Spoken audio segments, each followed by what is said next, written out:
ایک شخص تھا، اس کا نام تھا سامری، اور وہ تھا سنار۔ اس نے لوگوں میں اپنا ایک مقام حاصل کر لیا تھا۔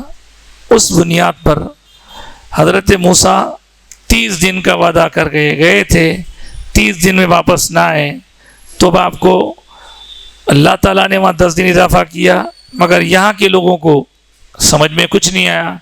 اس نے بہکا دیا اور کہا کہ اب موسیٰ آئیں گے نہیں آئیں گے، کب آئیں گے، اس کے بجائے ہم اپنا ایک خدا بنا لیتے ہیں، استغفر اللہ معاذ اللہ۔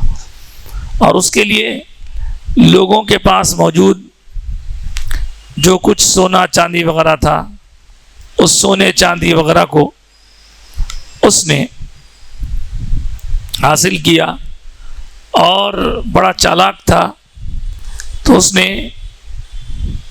سونے کا ایک بچڑا بنایا، سونے چاندی کے ملا کر، اس میں کچھ ایسا سوراخ رکھا کہ آواز ایک جگہ سے آتی دوسری جگہ نکل جاتی، تو اس آواز کے داخل ہو کے نکلنے میں ایک نئی آواز پیدا ہوتی تھی۔ جیسے ہم جو ہے پنگی وغیرہ بجاتے ہیں تو اس کے اندر بھی ایک سسٹم رہتا ہے، ایک طرف سے آواز ڈالی ہے دوسری طرف سے آواز بنتی نکلتی، ایسا کچھ اس نے کیا۔ تو لوگوں کو دھوکہ دینے کے لیے جب ایسا کیا گیا تو لوگ بھولے بھالے تھے، دھوکے میں آ گئے اور اسی کو خدا سمجھ بیٹھے اس کے سامنے۔ وہ خود بھی جھک گیا اور قوم کے اکثر افراد کو جھکا دیا۔ حضرت موسیٰ واپس آئے، بہت غصہ آیا آپ کو۔ پہلے تو اپنے بھائی کو آپ ناراض ہو کر مارنے پیٹنے کے ارادے سے ان کی طرف بڑھے، ان کی داڑھی پکڑے، اب بولے کہ بھائی دیکھو میں ان سے بہت کچھ بولا بھی آپ کی غیر موجودگی میں، لیکن یہ لوگ مانے نہیں، میری جان لینے کے لیے یہ لوگ تیار ہو گئے تھے، اس لیے میں خاموش بیٹھ گیا۔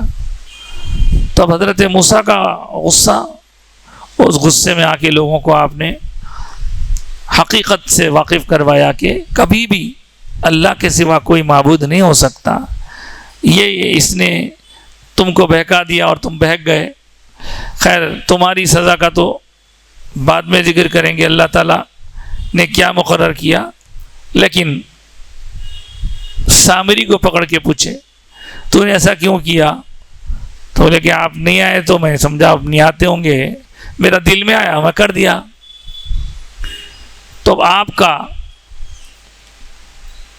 اس پر ناراض ہونا اتنا ہوا کہ اس کو اپنے پاس سے دور جانے کے لیے کہہ دیا آپ نے، اور کہا کہ کوئی اس کو ٹچ نہیں کرنا، اس کا کمپلیٹ بائیکاٹ۔ جو لوگ بھی اس کو ٹچ کرتے انہیں شدید بخار آ جاتا، طبیعت خراب ہو جاتی۔ اس طرح حضرت موسیٰ علیہ السلام نے اس کو دور کیا اور اس کے حق میں بد دعا بھی کی کہ تو نے میری غیر موجودگی میں قوم کو مشرک بنا دیا، اور پھر تجھے جو چھوئے گا وہ نقصان میں آئے گا۔ تو خود بولتے پھر نہ میرے کو کوئی مچھی ہو، چنانچہ ایسی ہو کہ جنگل کی طرف چلے گیا۔ یہ چیز ہم خالی سن رہے ہیں، پریکٹیکلی اگر ہو تو کتنا مشکل ہوتا ہوگا کہ کوئی بندہ آپ سے ملنے بات کرنے کے لیے تیار نہیں ہے، کچھ دینے کے لیے تیار نہیں ہے، کچھ لینے کے لیے تیار نہیں ہے۔ جو شخص آپ کو نظر آتا ہے اس سے کچھ آپ بات کرنا چاہتے ہیں وہ منہ پھیر لیتا ہے، تو یہ کیفیت دیوانہ پاگل بنائی تھی۔ بہرحال اس طرح وہ سامری کا مرحلہ ہوا، بعد میں پھر اس کو اور کیا سزا دی گئی وہ تو ہم دیکھیں گے۔ حضرت موسیٰ علیہ السلام وہاں سے آتے وقت توریت لائے تھے۔ توریت تختیوں پر تھا، توریت کی لکھت تھی، اور اس میں کیا کرنا ہے کیا نہیں کرنا ہے سارے احکام تھے۔ جس طرح قرآن مجید اللہ کی کتاب ہے، توریت بھی حضرت موسیٰ پر نازل ہونے والی اللہ کی کتاب ہے۔ فرق صرف اتنا ہے کہ وہ کتاب تختیوں پر لکھی آئی تھی، اور قرآن تختیوں پر نہیں آیا بلکہ حضور کو آواز کی شکل میں دیا گیا. حضور کے قلب اطہر پر، کان مبارک سے، گوش مبارک سے قلب اطہر پر نازل ہوا. وہ کتاب آؤٹ ڈیٹڈ ہو گئی اور قرآن ہمیشہ کے لیے لیٹسٹ ہے، اس میں کوئی تبدیلی آنے والی نہیں ہے. تو یہ تو ہوا حضرت موسیٰ علیہ السلام کے واقعات میں سے سامری کا قصہ. قرآن نے بھی کہا ہے کہ ما خطبک یا سامری، اے سامری تیرا کیا حال ہے. تو اس طرح حضرت موسیٰ علیہ السلام کے واقعات میں اس کا ذکر آیا ہے. پھر حضرت موسیٰ نے ان لوگوں کو کیا سزا دی وہ تفصیلات آئیں گی، لیکن ہم حضور کی طرف رجوع ہوتے ہیں. سرکاری کی سیرت مبارکہ میں ہم یہ سن چکے ہیں کہ حضور اقدس صلی اللہ علیہ وسلم اللہ کے دیدار سے مشرف ہو کر واپس آ رہے تھے. حضرت موسیٰ سے ملاقات ہوئی، یہی حضرت موسیٰ جو چھٹے آسمان پہ تھے. پھر نمازوں کی کمی کا آپ حال سن چکے ہیں. اللہ تعالیٰ نے جن انعامات سے نوازا وہ پورے تو سب کو نہیں معلوم، اللہ کو معلوم جس نے انعام دیا، رسول پاک صلی اللہ علیہ وسلم کو معلوم جنہوں نے انعام لیا.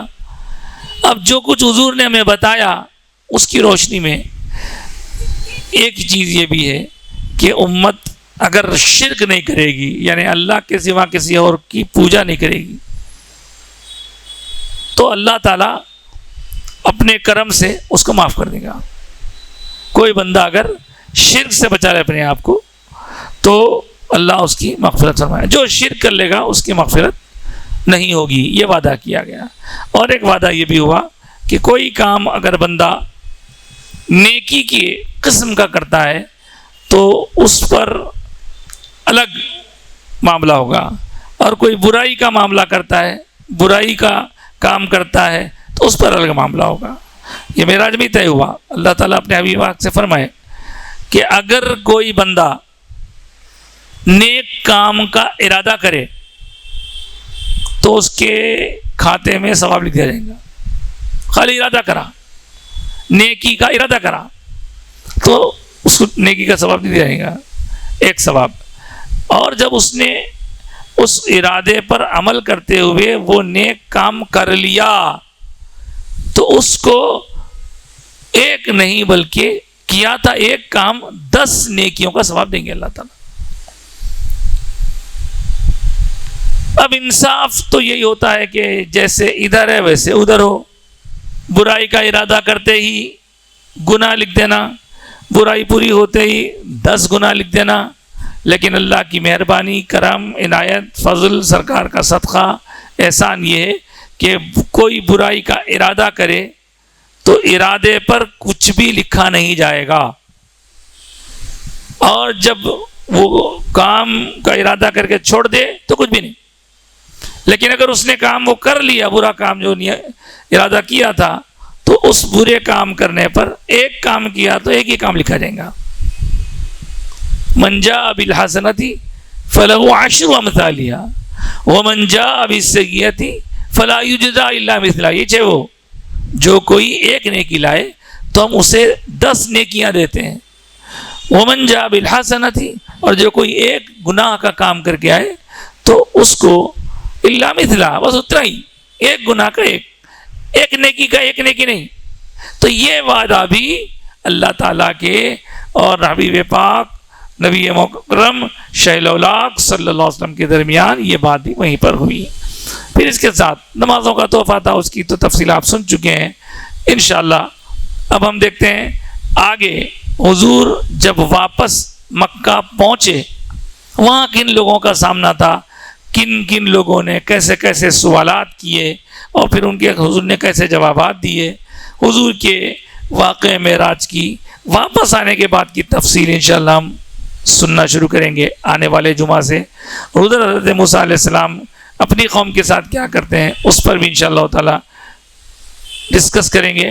آج کی گفتگو روک کر اللہ سے دعا کرتے ہیں کہ مولا تعالیٰ جو کچھ ہم کہتے ہیں سنتے ہیں اس پر عمل کی توفیق عطا فرما، ہمارے دشمنوں کو کمزور کر دے، اور ساری دنیا کے اہل ایمان کی جان، مال، عزت و آبرو کی حفاظت فرما، ہمارے ظاہر باطن کو پاک صاف فرما دے، ہمیں جسمانی طور پر، روحانی طور پر، ایمانی طور پر قوت و طاقت عطا فرما، ہمیں ثابت قدمی عطا فرما، ہم سب کو اسلام پر قائم رکھ اور ہم سب کا ایمان پر خاتمہ فرما۔ صلی اللہ تعالی وسلم علی سیدنا و مولانا محمد و آلہ و صحبہ اجمعین برحمتک یا ارحم الراحمین۔ الحمد للہ رب العالمین۔